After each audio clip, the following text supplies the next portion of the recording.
Alhamdulillah. Abo kana boda min daghiyarra gibirri muram. Hay seeraare abbe Laki hujirraare ameti. abbo barsiisaa wajjii wal jeequu dhiisne Baay'ee gaariidha garuu akkamit dhiistan? manuma barumsaatu dhaguun dhiise. Waslaata. Waan adda takka wal affeeruu barbaanna beekaa ammoo otoo sagantaa keenya achi hin fagaatin. Ati naa afeeri mee har'a afeerramaa ta'u. Asi affeeru? Naa afeeri.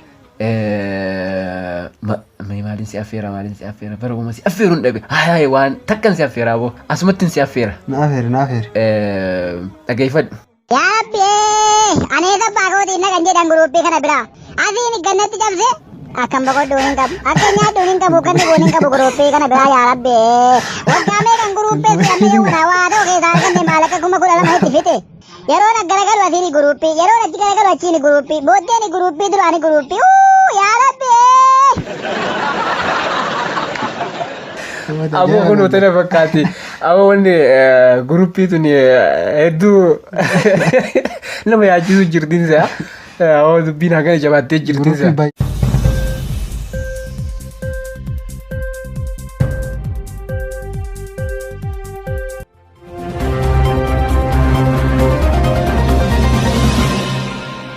Ashama harka fuunee dhaggeeffattoota keenyaa amma yeroon tan oduu bohaartiitii oduu himaa kan isin waliin turu an Iduu Alii Musaati durarrattis hangafoota oduu.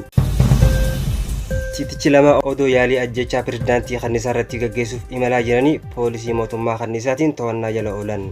Aangoon faayidaa hawaasaa fi kabajaa hawaasaaf yoo hin taane hallayyaa haasawantu jechuun mootummaan kanniisaa obbo Jajjaboon dubbataniiru. Muummichi ministeera biyya teenyaa akka paastaa bishaan seenetti rakkachaa jiraachuu isaa oduun achii baatee ni addeessiti. Oduu biyya alaa keessaa immoo intaltii Obaamaa Maaliyaa tan jedhamtu Oromoorraa jaalalaan qabamuun si dhagahame. Dhaabbanni gamtaa Awurooppaa hattuu fi hachisiisaa hundarra qoqqobbii kaayan. Amma oduu bal'inaan.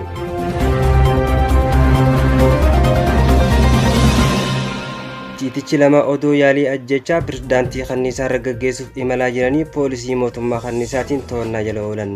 Bal'ina oduu tanaatiif Jamaal Hassan waan qindeeffate qaba. Tiitichi lama odoo ajjechaaf deemanii to'annaa jala oolan.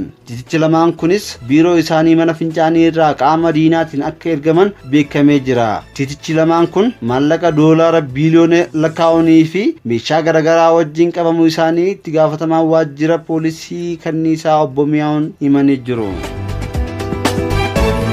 Aangoon faayidaa hawaasaaf yoo hin taane kabajaa fi faayidaa dhuunfaa qofaaf yoo ta'e hallayyaa haasentu jechuun bulchaan mitii dubbatan. Gabaasa oduu tanaatiif Awwii Khadiir. Akka odeeffannoo sabquunnamtii garaagaraa irraa argannetti bulchaan uummataa mixii obbo Jajjaboo Dagaagsaa aangoon uummataaf hin taane hallayyaa haaseentu jechuun dubbatanii. Aangoon rakkoo hawaasaa furuu fi tajaajila addaa hawaasaaf kennuu yoo hin taane bu'aa akka hin qabne obbo Jabaa Dagaagsaa himan. Kana caalaa tokkummaa mixii tanaa jabeessuu fi rakkoo hawaasa keenyaa furree uummata keenyaaf qabsaa'uuf murannee kaane jechuun dubbatanii. Muummichi ministeera biyya Itoophiyaa akka paastaa bishaan seentetti rakkachaa jiraachuu isaa oduun achii baatee ni addeessiti. Gabaasni oduu tanaa akka itti aanutti isinii dhiyaata. Muummichi ministeera biyya tanaa rakkoo hamtuu akka nama dinnichaa owwaa liqimsetti rakkachaa jiraachuu isaa beekamee jira. Muummichi ministeera biyya tanaa akkuma bishaan jallisii yeroo obaasan karaa fadhammeessanitti uummata isan geenyan akka mootorsaayikilitti oofamaa rakkachaa jiraachuu maddeen ni ibsan. Rakkoo cimaa isa mudatan kanarraa kan ka'e halkanii guyyaa walitti dhaabee haga ammaa rafu jiraachuun isaa beekamee jira. Intaltii Obaamaa maqaan isii Maaliyaa tan jaamtu jaalala akkaan cimtuu maqaa qeerroo jaamu kanarraa akka garmalee qabamtee dhagahame. Sababni isiin qeerroo irraa qabamteef qeerroon nama dhugaaf dhaabbatee fi nama mirga ofii kabachiisu waan ta'eef hubatteeti. Miiliyaan Obaamaa jaalalaan kan qabamte karaa biraatiin qeerroon Oromoodha. Oromoon nama haalaan nama kabajuu fi jaalala saba biraa waliin jiraachuu danda'u ta'uu addunyaan kan ragaa baateefi. Dhaabbanni gamtaa Awurooppaa hattuu fi hachisiisaa hundarra qoqqobbii kaayan. Gabaasa oduu kanaatiif Shaamil waan qindeeffate qaba. Dhaabbanni gamtaa Awurooppaa saamichaa fi rakkoo adda addaa tan ardii Afrikaa keessatti deemaa jirtu dhaga'uudhaan qoqqobbii kaayan. Qoqqobbiin kunis hattootaa fi hachisiisaanis qabeenyaa fi hojii isaaniitiin kar tokko socho'uu akka hin dandeenye uggura kaayanii jiran. Saamtotaa fi saamchisiisaanis erga qoqqobbii kana dhaga'an rifaatuu isaan mudateen garaa yaasuudhaan laaffatanii gar tokko socho'uu dadhabanii qofaatii isaanii eeggachaa akka jiran keessa beektonni naannoo sanii addeessanii jiran. Dhaggeeffattoota keenya oduu himaa kan isin waliin turan Iduu Alii Musaati. Oduun har'aaf qabanne asumarra raawwata. Qophii haftee waliin turtii gaarii.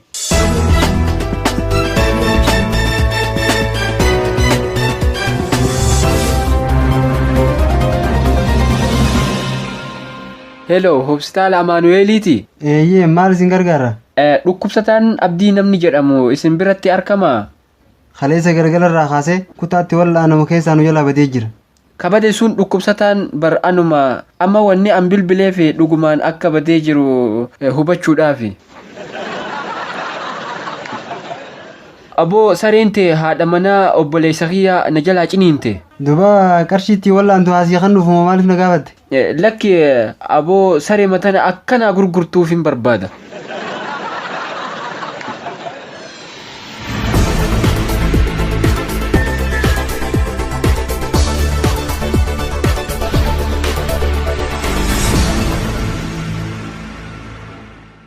Boolla namaaf qottu gadi fageessiin tariisumaaf ta'uu danda'a. Gowwaan mul'ata hin qabne qilleensaaf buuqqatee tufa. Harreen akka namaatti yaaddu jiraachuu baattus namni akka harreetti yaadu hin dhabamu. Har'ana sobuu kee osoo hin taane boru si amanuu dhabuu kootiin gadda. Bara boofti nama hedduu loltuun arraba namatti baaftu. Beekaan beekumsa qabuun yoo gurra ittiin wallaalaa dhagahu qabaateedha. Namni siif sobu deebi'ee akkasii sobu hubadhu. Malaan mala malaasu. Kan garaa jiruuf kan karaa jiru Rabbitu beeka.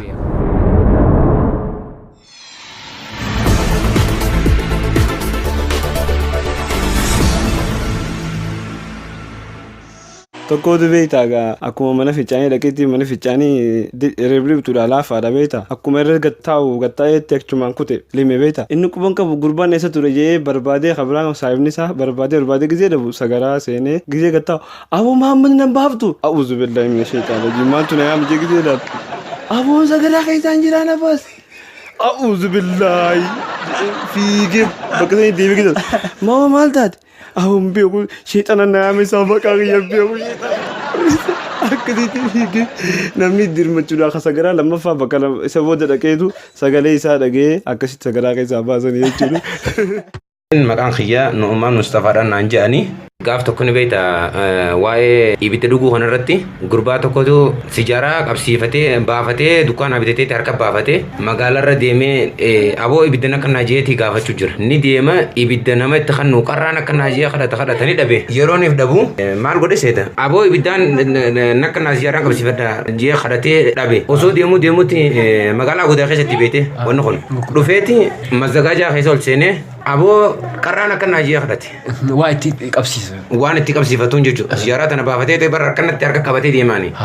Amma hogguutana fuudhee ol seene madaba jimaarra gurguran tokko irra dhufeeti. Aboo qarraan akka nijee nimete hoodhu jeetti itti kanne hogguutti kannu fuudhee maal godhe eega qabsiifatee takka bukurraa godhe booda niin eebbise jeeti beekadhu sila amma inni eebbisuu isaati beekte aboo deem jeenati addunyaa karattuu ibidde sin dhorkatini.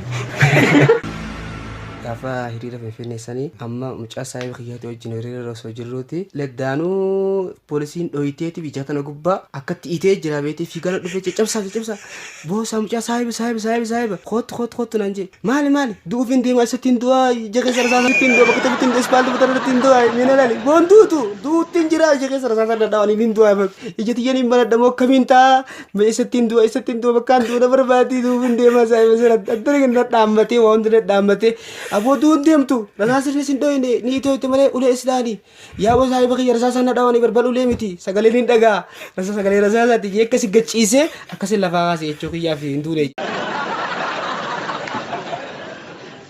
Dura bakka rafeetii rafu jira osuma rafu jiruuti inni maal akkamitti rafeen beektaa waggaa rafuu koo miila isaa kanarratti lafee hidhatee mallattoo akkisee lafaa ka'u miila isaa fakkaatu lafaa ka'ee rafee waggaa ciisu amma saayibni isaa maraataan tokko dhufee koosuma deemaa dhufee beektee isaa lafa gisee jiru lafatti arge miila irraa lafee hidhamtee jira miila irratti lafee hidhatee mallattoodhaaf amma guutana lafee miila irraa sanarraa hiikee miila isaa irratti hidhee waggaa kan dura lafee hidhatee rafeesan gisee lafaa ka'u miila irra laala mallattoon isaa hin jirtu mallattoo isaa miila irra hin jirtu hay waggaa kaanirra laalu saayib isaa irra jirti hay boo kaasee lafaa lafee jamarraa fudhattee irraa miila keetti irratti hidhatte jennaan booda irraa jeen miila keetti jijjiirame malee miila kee irratti hidhattee deemasi maraata magaalaa cabtu jennaan atumni man jirtu lafeen irraa hiikee maraata saaphiyaan jeeni.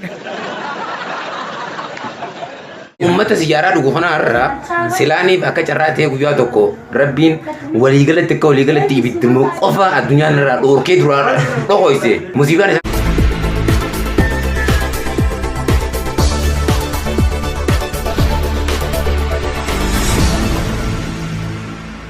harka fuunee hordoftoota sagantaa teenyaa har'a ijibbaata dheeraa yookaan ijibbaata jabaa booda keessummaa kabajaa ulfaataa furdaa keessummaa tokkoon qabadhee isinii dhiyaadhe keessummaa sanii waliin turtii goonaa hanga aduma sagantaa teenyaa nu waliin turan afeerraa teenya.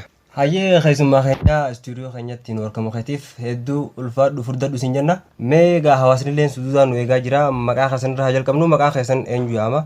Maqaan kiyya Waliddiroo Facaasootiin jedhama. Waliddiroo Facaasoo maqaa ajaa'ibaati. Mee gaafiin durarratti siif qabu dur osoo namatti hin dabalamin eessa jiraachuu turtan? Gaara jiraanna. Gaaruma jiraanna gaafa san. Osoo namatti hin dabalamin gaara jiraattanii jechuudha. Akkuma bineensaatti gaara jiraachuudha isinirraa hubanna. Mee gaafa gaara jirtan san maal nyaattan yookaan nyaanni keessan maali gaara san keessatti? Gaara keenya gaawwanni biraan jirtu tiinuma nyaan. Tiinii sanaa taalaan jira. Nyaanni keenya tiinu. Waan ajaa'iba ta'uu nyaanni keessan tiinii waan ta'eef isinis akkuma jaldeessaa yaaddanii. Kanaaf waan isin garaagarummaa jaldeessaa irraa qabdan isin jiru. Isaanuma nutis jaldeessu. Isinis jaldeessuma jechuudha. Jaldeessuma. Waan gaariidha. Mee eegaa namatti dabalamtanoo eessa jiraattan? Yookaan amma eessa jiraattan? Eegaa namatti dabalamne ani duraan godina addaa Finfinneetiin ture. Amma godina addaa Finfinneerraan gara godina addaa Harariitiin jira. Hedduu waan biree naa deebistee garuu waan naan galiin takka adda joo jirte larreen tanaa garuu naan galee additun maali? Adda jechuun tun bar godina addaa jenne additun tanuma. Adduma mataa gubbaa tana jechuudha. Fakkeenyatti ta'e sun. Okay hayyee additun tanuma hayyee. Addi tanaatu balataa deemti gartee. Hayyee. Akkanumatti olaaddeeti mataa namaa kana dhaalte. Hayyee. Hogga dhaalte akkasitti deemtee hanga jammuuratti waliif fulaafte. Nutis tanuma akka addaa sanii lafa argoon. Waanuma addaa tana isinis lafa tana irratti hojiidhaan agarsiisaa jirtan jechuudha. Akkuma addii mataa namaa gootu nutis adda lafaa tana qullifnee agarsiisa. Hedduu hojii haalaan nama boochisee hojjechaa jirtanii. Hedduu itti jabaadhaallee isin jenna. Itti aansuudhaan gaaffiin dhiyaatu warri adda tanaa hoo eessa jiran? Warri adda tanaa haa amma rifeensa kun bara waggaa haadame haa kun gurreela dhokateetuma kun godaanee karaa adii kana dhufa. Ayyee. Akkanumatti gogodaaneeti dhabamachuma. Talafaatilee fakkeenyuma saniiti. Sunis akkasumatti godaaneetuma achi buuteessa. Tana hawaasni isinirra beekaa jira. Gaaffiin itti aantu haalli duraanii akkamii kan amma keessa jirtanoo? Dur gaafa facaasoon jiru adda tana akkanumatti dirreessisaa deemta. Wannis dura dhaabbataan jirta. Akkuma nama bishaan daakuu keessa deemtaa jechuudha. Keessa deemta. Garuu eegaa addi keenya rabbi dhagaa nyaachisu eegaa inni kute bakka amma additu nu jabaatteeti nuti kanuma walitti diru jirra. Isin walumaa diru jirtan. Isin walumaa diru jirtan jechuudha. Nuti amma walumaa dirra malee akka isaanitti daakuu hin dandeenye. Nuti duraanii haala duraanitti keessatti waldiroonis facaasoonis warra isa gargaaran warruma adda tanaati. Warra adda tanaa kana sobuu beeka ayilii qaba inni nurra feeshaalidha inni beekte sammuudha inni warra adda kanaa sobeetuma akkuma horiitti jechiin qotu ture. Isaanuma kana wal buqqaasee sammuudha jarri kunis amma nurra bare isaanuma nu dura dhaabbate. Obbo Waliddiroo Facaasoo yaada bareedaa kennitanii jirtanii mee facaasoon maaltu mudate ammoo eessa jiran? Facaasoon dur adda tana balliseeti booda dubbiin karuma addaa kanaan dhufte adda tana dhooftee baate achiin bakka eegaa adda tana dhooftee baate booda akkasitti rabbii dhagaa nyaachisu achi keessatti kute boqote. Akkasii boqote jechuun obbo Facaasoon? Facaasoon akkasii boqote. Rabbi dhagaa nyaachisu jettaniiti du'aayii gootanii du'aayii tana isaas ni dhaammate. Dhagaa kanaatu keenya beeka. Haa dhagaa keessan? Dhagaa kanaa keenya irraa fagaanne. Sanii fi isallee rabbi dhagaa nyaachisu. Okay, Facaasoo fi Waliddiroos rabbi walumaan dhagaa nyaachisu jenna dhagaan kasaanii waan ta'eef. Dhabuu hin dandeenyu nuka. Ammas haasawni tokko kan dhagaamu isin bosonaa ol dhuftan malee sammuun teessan akkuma bosonaati waan ijaamus haasawamaa ni jedhama. Dubbiin tun hangam takka dhugaa? Ha bosonaa dhufan jeelee ni kijiba. Nuti bosonaa illee hin qabnu. Bosonaa qabdan? Dhahumaa dhufne akkuma dhahaasane haa nutti malee si furadhu. Haa bakki irraa dhuftan ganda dhahaati sammuun teessanis akkuma dhahaati. Nuti tanamaan feenu teenya malee tanamaan taatu dhahaa bishaan yeroo na itti akkam ni sana. Gubbumarra yaa. Nutis dubbii namaan feenu akkasumatti teenyumaan horannee akkuma dhahaatan iyyaa. Ayyeegaa kabajamoo Waliddiroo Facaasoo rabbi isin haa xiqqeessu dalagaa teessan isin haa deebisu.